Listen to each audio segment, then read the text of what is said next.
जय हिंद दोस्तों, जय जवान जय किसान। हम हैं राहुल जवान और हम हैं किसान कार्यशाला मऊ में। हमारे पास कुछ मित्र आए हुए हैं, कुशीनगर से हैं, गोरखपुर से थे अंकल, वो चले गए अभी। उनके प्रश्नों के जवाब पूरे हो गए थे। और मऊ से हैं और कुंवर साहब के यहाँ पे हैं जिनके यहाँ ये है। तो एक बार मैं मोटा मोटा सा एक परिचय और लूँगा, उसके बाद फिर शुरू करेंगे अपना आगे की कार्रवाई। कुंवर साहब, हम कहाँ पे हैं? ये मऊ जनपद का मधुबन के तहसील का जी ये भिड़कू सुल्तानपुर ग्राम सभा है। ये आपका मधुबन और बेलथा रोड के मध्य पड़ता है जी। जिला मऊ है। आप मुख्य रूप से किस चीज़ की खेती करते हैं? मुख्य रूप से मैं गन्ना की खेती करता हूँ। तो आप इससे पहले क्या करते थे? इसके पहले धान गेहूँ मुख्य रूप से था। खेती से पहले क्या प्रोफेशन था? बिजनेस करते थे, जॉब में थे? नहीं, 2006 में बीटेक इन IT करने के बाद जी फिर दिल्ली में एज ए सॉफ्टवेयर इंजीनियर मैंने 1 साल तक अपनी सर्विस दी। जी देन उसके बाद से फिर टेलीकॉम सेक्टर में 2007 में साउथ अफ्रीका मूव कर गया जी एयरटेल के प्रोजेक्ट पे। जी देन फिर साउथ अमेरिका, उसके बाद से बहरीन, जी ओमान, लास्ट में फिर रिलायंस ज्वाइन किया इंडिया, फिर दुबई ज्वाइन किया मैंने 33 लाख। और उसके बाद से फिर अर्निंग तो बहुत अच्छी आ रही थी। जी और 2012 में मैं थिंक 32 लाख का पैकेज मेरा था। जी। आज की बात करें तो लगभग 1.25 करोड़ के आसपास जी, है। आज के टाइम में 1.25 करोड़ के करीब पैकेज हो जाता। जी। लेकिन जो संतुष्टि या जो लाइफ उद्देश्य था मुझे मिल नहीं रहा था। किक नहीं मिल रही थी किक जिसके नहीं लिए मिल रहा परेशान था थे। क्योंकि सबसे दूर रह के और सिर्फ पैसे कमाता चला जाओ, मुझे नहीं लगा कि मेरे लाइफ का उद्देश्य है। जी मुझे लगा कि अगर अपनों के बीच रह के और यहाँ कुछ ऐसा इस टाइप का सोर्स ऑफ इनकम जनरेट किया जाए जिससे रात को आंख बंद करके सोने जाऊं तो परिवार का चेहरा दिखे, लोग का चेहरा दिखे, सुबह आंख खोलूं तो परिवार के लोग दिखे और लोग दिखे, और एक यूथ के लिए जी। एक मैसेज जाए। और साथ ही साथ यहाँ अगर कुछ ऐसा हम जो भी माँ बाप ने हमको एजुकेशन दिया है या जो भी हमने फील्ड में अनुभव लिया है उसको अगर यहाँ इम्प्लीमेंट करते हैं तो हमारे साथ साथ और भी कई लोगों को भी रोजगार प्राप्त होगा। बिल्कुल। बस इसी उद्देश्य के साथ। और युवा जो नौकरी की तरफ भटक रहा है जी वहां से बचेगा। जी नौकरी हमारे संस्कारों में है नहीं। जी जी आप अगर हमारा इतिहास देखें 1000 साल पहले का, जी तो मैं हैरान रह गया पढ़ के। जी हमारे घर घर में पहले व्यवसाय होते थे, जी। हम लोग एक्सपोर्टर थे बड़े लेवल के। अंग्रेजों ने हमें नौकरी करना सिखा दिया। यहाँ पे जब हम आए थे सर्विस में जी तो एक चीज हम नोटिस किया जब छुट्टी में आया था जी कुछ टाइम के लिए, तो मैंने देखा कि यहाँ अपॉर्चुनिटी बहुत ज़्यादा है जी लेकिन कोई उसको देख नहीं रहा है। ट्रेडिशनल खेती हो रही है और कहीं ना कहीं हमको लगा कि गवर्नमेंट इसमें कुछ कर नहीं रही है। जी गवर्नमेंट विभाग वो तो अपने में मस्त है सैलरी लेके। मैंने देखा कि बहुत लंबा कम्युनिकेशन गैप है, जो लैक ऑफ नॉलेज आप कह सकते हैं कि जानकारियों का अभाव। फिर मैंने सोचा कि इस पे अध्ययन किया जाए। अध्ययन किया तो हमको पता चला कि जितना उत्पादन ले रहे हैं, जितना खेत से प्रॉफिट ले रहे हैं, वो कुछ नहीं है। और उसके बाद से फिर आप जैसे लोगों को साथ मिलता चला गया, हमारी चीज़ें और इम्प्रूव होती चली गई। आज आप इस क्षेत्र के सबसे बढ़िया गन्ना जी। किसानों में आपकी गिनती होती है। लगातार सर 7 सालों तक हमने अपने जनपद में और मंडल में प्रथम पुरस्कार प्राप्त हम गन्ना किसान। बहुत बढ़िया। और अपने साथ काफ़ी लोग को हम अवेयर भी करते हैं गन्ने की जो अब एथेनॉल आने वाला है तो जी भविष्य गन्ने का जी जी बदलेगा। जी जी प्रजातियां जो भी नई प्रजातियां हैं उसके लिए भी हम अवेयर करते हैं कि आप कौन सी प्रजातियां लाएंगे जिससे आपको तो आपके उत्पादन पास अच्छा बीज है। भी उपलब्ध होता है? जी, बीज उपलब्ध होता है। अभी कौन कौन सी वैरायटी का बीज उपलब्ध है अपने पास? मेरे पास अभी कोसा 13235 है जो शाहजहांपुर की वैरायटी है। जी कोलख जो लखनऊ की वैरायटी है 14201 है। बाकी 1503 CO UP में रिलीज थी, जी ये वैरायटी है। बाकी 118 जो तो पुरानी वैरायटी है उसका टिश्यू कल्चर बीज हमारे पास है, उसका भी उत्पादन अच्छा है। 0238 भी है। जी अभी नए में जो रिसेंटली बीज रिलीज हुआ है 17231 उसका मेरे पास है। और एक हम लोग ट्रायल बेस पे लिए हैं चेक करने के लिए, कोयम्बटूर की 11015 है जिसका रिकवरी रेट बहुत अच्छा है। यही बीज है जिसमें हम लोग जितने भी उन्नत बीज उसी पे कार्य कर रहे हैं। बहुत बढ़िया। अभी ये युवाओं के लिए भी एक अच्छी बात है और जी इनकम अभी का स्रोत भी बहुत अच्छा अभी है। हमने जो इनकम जनरेट किया था अभी बहुत फिलहाल जो ट्रेडिशनल विधि उससे काफ़ी ज़्यादा हमने इनकम जनरेट की है। जी इसलिए अभी हमको थोड़ा सा केला में अपॉर्चुनिटी दिख रही है कि गन्ना से थोड़ा सा प्लस केला है, जी तो इसीलिए हम केले की तरफ मूव करना चाह रहे हैं। क्योंकि ओवरऑल हम लोग का टारगेट ही यही है कि वर्ष में हमारा जो भी केले में देखिए दोनों चीज के अलग अलग फायदे हैं। जी केले में हेडा कम, पैसा ज्यादा है, जी लेकिन गन्ने में सियोरिटी है। जी सियोरिटी केले में सियोरिटी नहीं है। जी जी तूफान आया, टांग घड़ी हो गई, जी गन्ना कहीं भी हो जाए, ओला पड़ जाए, पत्थर पड़ जाए, आग लग जाए, बिकेगा। जी जी। और दोनों चीजों के अपने अपने प्लस पॉइंट हैं। इसीलिए हमने आपसे कल डिस्कस जो कर रहा था, मैंने इसीलिए 50% पे बांट गन्ना दिया। 70 से 80 हजार रुपए जी। दे रहा है एकड़ में, तो केला 2.5 से 3 लाख दे रहा है। जी जी लेकिन जी। वही है, जितना रिस्क उतना खतरा। सर बिजनेस में तो ये होता रहता है कि एक साल लॉस होता है तो 2 साल प्रॉफिट होता ही है। मेरा अगर हम अनुभव, प्रॉफिट के लिए अगर हम डेडिकेटेड हैं, हमें लॉस के लिए भी तैयार रहना चाहिए। मेरा मानना यही है कि आप जितना बड़ा, देखिए युवराज सिंह ने 7 छक्के मारे थे बॉल पे, जी रिस्क लिया था उसने कि आर या पार, मुझे तो आउट जी। होना लगी, इसको नहीं छोड़ूंगा, अब जी। उसने ठोक दिया। जी अगर डिफेंसिव खेलता जी तो कोई ये रिकॉर्ड नहीं बनता। तो रिकॉर्ड तभी बनते हैं जब आप आगे बढ़ते हैं। जी अच्छा एक बात बताओ, किस चीज का रिस्क? ये शरीर हमारा खाली आया है, एक तुनका लेके धरती से नहीं जाएंगे। जी तो यहाँ खेल जाओ भाई, आपके चक्कर में लाखों का भला हो जाएगा जी और आपका नाम हो जाएगा। इतना सब कुछ अपॉर्चुनिटी मिल रही है, बस आदमी कदम बनाने से डरता है कि यार मैं गिर ना जाऊं, मैं जी। गिर ना जाऊं। जी और जो खेलता है फिर उसकी वाहवाही चलती है, दुनिया उसके पीछे बस चलती है। डरता है सर। अब यहाँ पे कितने भी किसान आ जाएं आपके पीछे, वो आपके पीछे ही नाम लिया जाएगा। जैसे जी। मेरे गाँव में मैं पहला फौजी हूँ, इंडियन आर्मी की वर्दी पहनने वाला, मेरे से पहले इतिहास में कोई था नहीं। जी तो अब जितने भर्ती हो जाओ भैया, हिस्ट्री राहुल जवान के नाम की लिखी जाएगी, भैया भैया ही थे सबसे पहले फौजी। जी 400 साल बाद भी हिस्ट्री क्रिएट करेंगे ना, तो फर्स्ट फौजी में मेरा ही नाम आएगा पत्थर पे ऊपर की तरफ। तो हिस्ट्री क्रिएट हो गई है। जी बहुत बढ़िया। आप जैसे पढ़े लिखे लोग जब खेती में आते हैं, ये ब्रिजेश जैसे पढ़े लिखे लोग जो अमेरिका जैसी जगह, तो जहाँ पे हमारे यूथ का ड्रीम है, अमेरिका जाऊंगा, जी लंदन जाऊंगा, वहां की चकाचौंध को देखने के बाद भारत के खेतों में आकर सुकून मिलना, तो भैया आप लोग समझो कि वहां कुछ नहीं है। तुम्हारा भाई भी गिरे पड़े 10-12 देश, तो मैं भी घूम के आया हूँ भैया। मुझे तो जब इंडिया की फ्लाइट दिखाई देती थी ना, तो ऐसा लगता था कि यार ये अपना मजा जो इंडिया में है वो कहीं नहीं है भाई, दिल्ली उतरते ही। तो ये चीजें रियल हैं। नहीं, एक चीज और सर मैं थोड़ा सा मेंशन करना चाहूंगा। जी मैंने जॉब भी आप ये ले लीजिए। मैंने जी। जॉब भी करके देखा जी और अभी मैं बिजनेस भी कर रहा हूँ जी एग्रीकल्चर सेक्टर में। जी अपनी क्रिएटिविटी को पूरी तरीके से इम्प्लीमेंट करने का जो मजा बिजनेस में मिलता है वो जॉब में नहीं मिलता है। जो में बंधे हुए हैं दूसरे। क्योंकि जॉब में बंधा होता है व्यक्ति, हम जो कुछ करना चाहें हमें करने की आज़ादी नहीं होती। आपकी पतंग की डोर किसी और के हाथ में होती है कि जी। बेटा इतना ही उड़ना है आपने। तो सबसे बड़ी संतुष्टि होती है कि आपके अंदर जो भी क्रिएटिविटी है, या जी। अपनी भाषा में हम लोग बोले जो भी कीड़ा है, जी आराम से उसको आप बाहर निकाल सकते हैं। बिल्कुल आराम जॉब से। में नहीं निकाल सकते। देखिए समाज के लिए आपको कुछ करना है या कुछ अपना नाम करना है, तो वो केवल आपका जी जॉब में आप स्टाफ तक सीमित रह जाओगे, जी और इसमें आप इंटरनेशनल ग्लोबल हो जाओगे। जी भैया का मैं परिचय लेना चाहूँगा। नमस्ते भैया।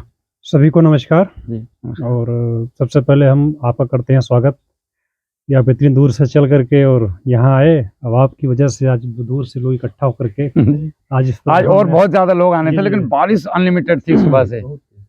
मैं रास्ते भर आ रहा हूँ, बारिश पूरा कंटिन्यू है इधर आजमगढ़ के आगे। जी जी जी मैं राम सिंह, बेसिकली अयोध्या डिस्ट्रिक्ट का रहने वाला हूँ, जी और मैं 2017 के पहले भी जॉब में ही था। जी। उसकी अच्छा डायरी यहाँ हमारे सब पास तरसे हुए लोग हैं। है। जी जी। ये सामने आपकी PSI इंडिया में था, मैं G G G as a team leader work कर रहा था। जी।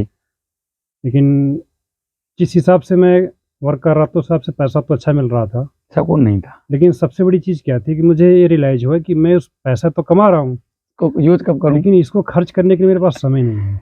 एग्जैक्ट। और सबसे बड़ी प्रॉब्लम तब होती है जब परिवार आपका भरा पूरा हो और आप पैसा भी हो, इसके बाद उसके साथ समय ना दे पाएँ।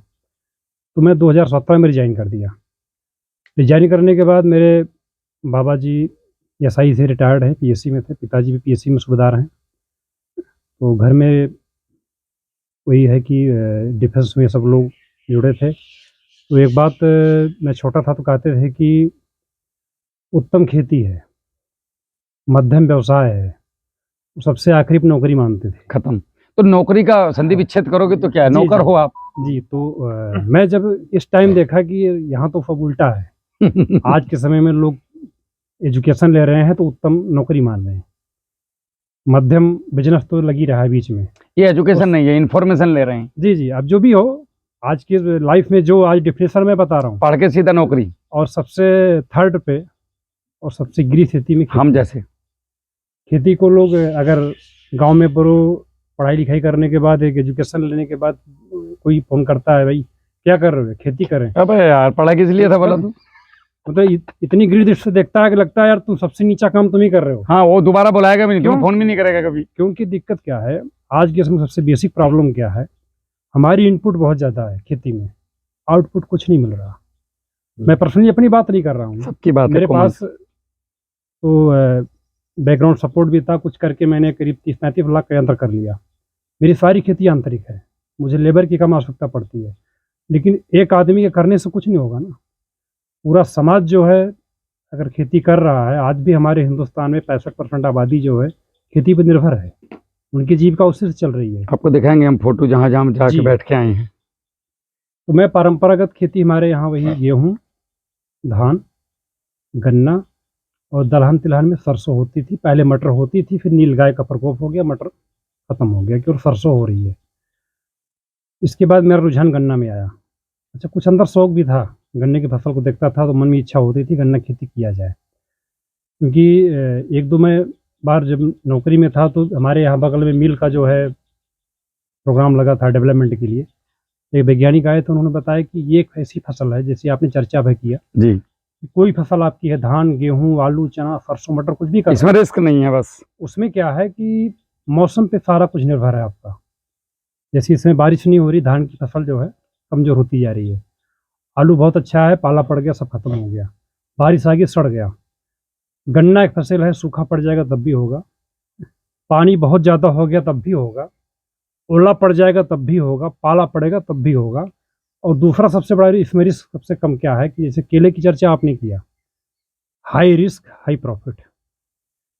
केले में क्या है, 11 साल से रेट हमेशा वेरिएबल है, अप डाउन होता रहता है। आज 17 रुपए का रेट है। जी, 17 का है, कल का 10 का होगा, परसों का 20 का होगा। बिल्कुल बिल्कुल, गन्ना फिक्स है। और गन्ना उन्होंने कहा कि गन्ना एक ऐसा रेट है, सरकार ने इस वर्ष निर्धारित कर दिया है कि आपका 350 रुपए है, तो सरकार 349 मिल नहीं लेगी, वो 350 मतलब आपकी मजदूरी नहीं मारेगा वो। जी, कुछ भी हो जाए, कितना भी घटिया हो जाए। ये कॉन्सेप्ट मेरे दिमाग में फिट हो गया। फिर दूसरी चीज उन्होंने बताया कि अगर आप परंपरागत खेती करोगे 2 से 2.5 फीट की दूरी पर जो आप कर रहे हो, उसमें आप उत्पादन एक एवरेज ले सकते हो, लेकिन अगर उत्पादन आपको बूम करना है, आगे ले जाना है, बीमारियां कम करनी है, काम करना है वर्ष भर, तो मैं वो सब देख करके शुरू किया। और मेरे गांव वालों ने मुझे एक बार जब देखा कि खेती 2.5 फीट पे होती थी, सीधे अच्छा ये बात हर आदमी बोलता है जो आप बोलने जा रहे हो जी, 4.5 फीट पे कर रहे हो, बड़ा हंसी का पात्र बने उस समय। पागल है बोला, बेवकूफ, लोगों ने कहा कि बर्बाद हो जाएगा, पागल हो गए हैं, मतलब ये क्या खेती कर रहे हैं, इसमें कहाँ से गन्ना उत्पादन हो जाएगा।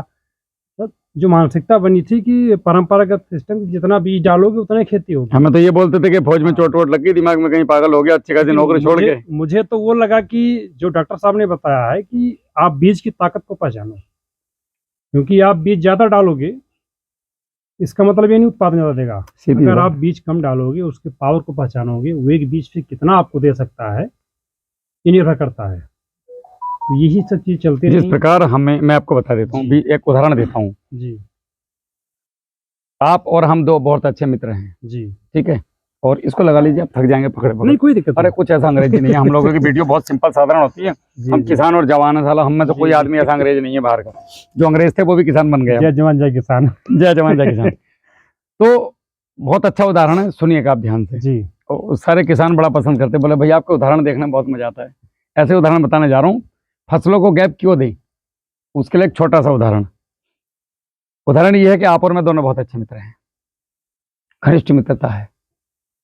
अब हम जैसे ही आपके साथ घर से आप बाहर निकलते हो, हाँ भाई कहाँ चले, कहीं नहीं यार खेत तक जा रहा हूँ, वापस आ गए, हाँ भाई आ गया, या तेरा अकाउंट नंबर दिखा, अच्छा अच्छा किसका मैसेज आया दिखा। मतलब हम आपके जीवन में भयंकर इंटरफेयर कर रहे हैं, आप जरा से भी हिले तो हमने इंटरफेयर किया। अब आप हमसे इरिटेट हो जाओगे तो हमारे संबंध अच्छे नहीं रहेंगे, संबंध अच्छे नहीं रहेंगे तो हम दोनों ने जो मिलकर कुछ अच्छा करना था, हमारा रिजल्ट उत्पादन अच्छा नहीं आएगा। बिल्कुल उसी प्रकार से जब दो पौधों की पत्तियां, अब लोग पूछते हैं भैया दूरी कितनी रखें, दो पौधों की पत्तियां आपस में ना मिले, बात खत्म। अब आप सोच लो कौन सी फसल लगाने जा रहे हो। सूत्र आपने बताया, साधारण सा सूत्र है, दो पौधों की पत्तियां आपस में ना मिले, बात खत्म। ये फैक्ट है, कोई सी भी फसल उठा लो आप, इस बार गेहूं के दाने लेना और उसको 1-1 फीट पर लगा देना, बिल्कुल एक खाट के बराबर में, पूरी सारी बता दिया छोटे शब्दों में, सार बता दिया मैंने। मुझे 11 साल भटकते भटकते लोगों के, लाखों लोगों के खेतों में अलग अलग प्रदेशों में हो गए, आप गेहूं लेना इस बार मेरे कहने से, जी पहले मैं वो उदाहरण पूरा कर दूं। नहीं नहीं बिल्कुल अब हमने क्या किया कि हम दोस्त तो बहुत अच्छे हैं, जी लेकिन हम प्रोफेशनली मिलते हैं कभी कभी, और हाय हेलो यार क्या चल रहा है यार, मुझे मुसीबत है, चल वहां चलते हैं, घूमते फिरते हैं, साथ में खा रहे हैं, पी रहे हैं, कर रहे हैं। और किसके, मैं कोई नहीं यार ठीक है तू, अब वो देख जो मैसेज देखा तो नहीं नहीं यार वो तेरा पर्सनल लाइफ है। तो हम दोनों ने एक व्यवहारिक रिश्ता रखा हुआ है बड़ा शानदार वाला, मजबूत, तो हमारे जीवन बढ़िया चलेंगे। इसका मतलब है आपके मेरे पत्ते टच नहीं होने चाहिए। अगर पत्ते टच हो रहे हैं, संबंध बार बार एक दूसरे को परेशान कर रहे हैं, या हम दोनों एक दूसरे को दुविधा दे रहे हैं, तो रिश्ता टिकेगा नहीं भाई साहब, कोई सा भी रिश्ता जीवन का क्यों ना हो। बिल्कुल बिल्कुल हम गलत कह रहे हैं? नहीं सही कह रहे हैं एकदम फैक्ट है।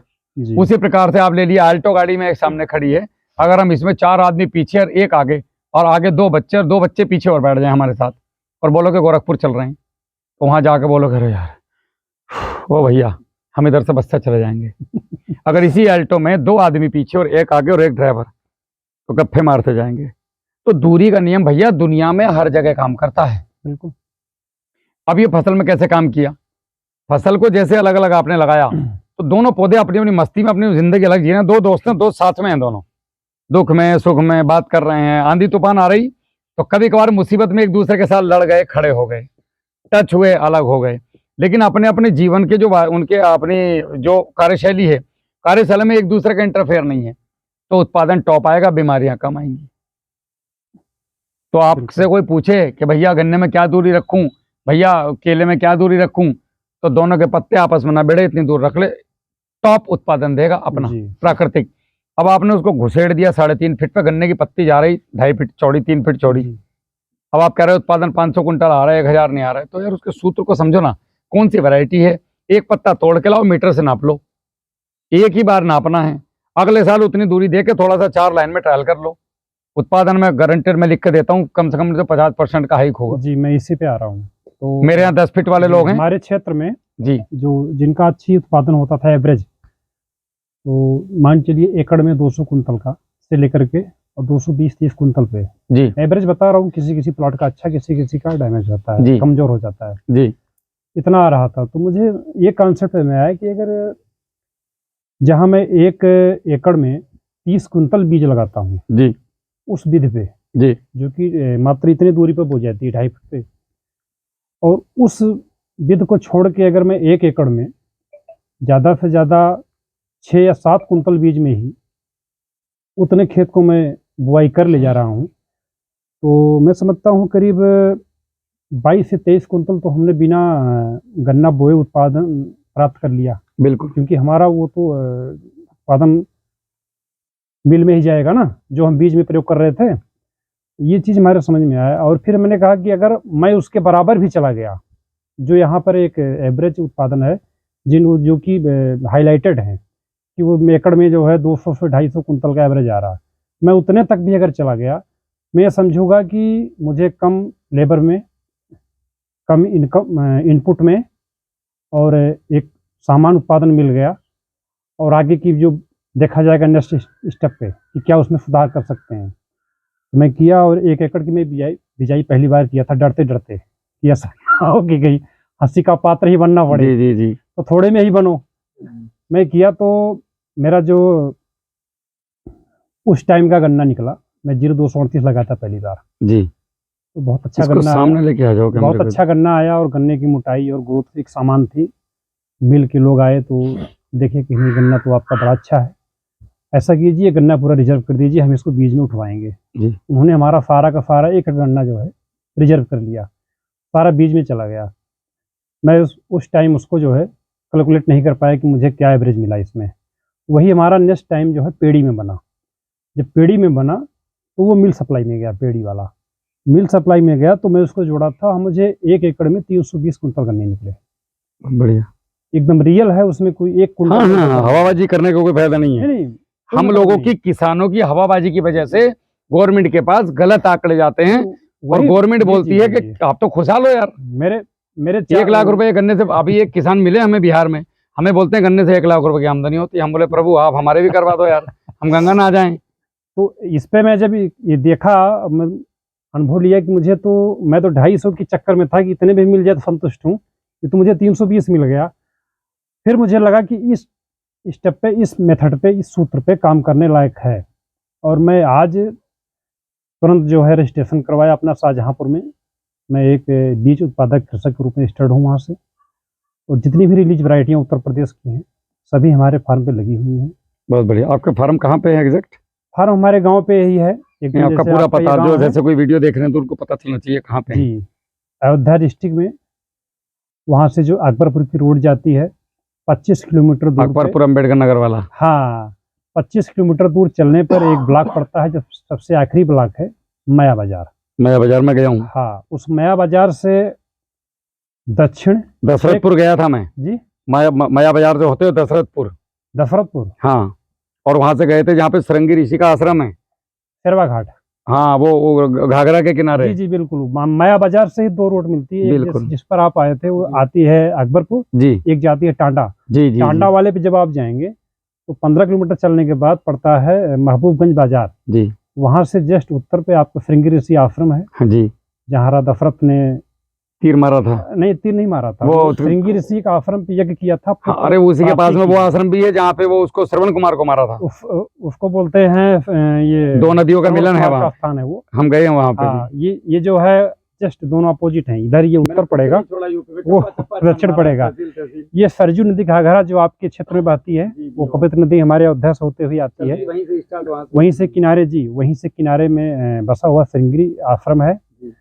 और जो इसकी आप चर्चा कर रहे हैं वो इनका श्रवण कुमार जी का, वो एक दूसरी नदी आती है जिसको नदी वहाँ पे मिलती है। मेरे पे यूट्यूब के मेरी उसमें पड़ा हुआ है शॉर्ट्स में। हाँ, वहाँ हमारे लोग प्रचलित भाषा में मढ़ा नदी बोलते हैं उसको। हाँ।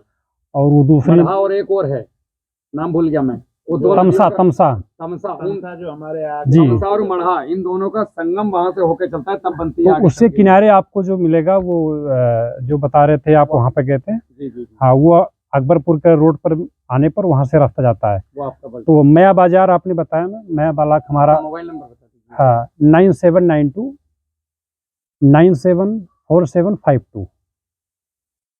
तो वहाँ से दक्षिण दिशा में चलने पर 6 किलोमीटर पे हमारा गांव है केशवपुर। रेलवे लाइन अलाना भारी स्टेशन है, उसी के किनारे पड़ता है। आप घर पे हमारे गए भी हैं।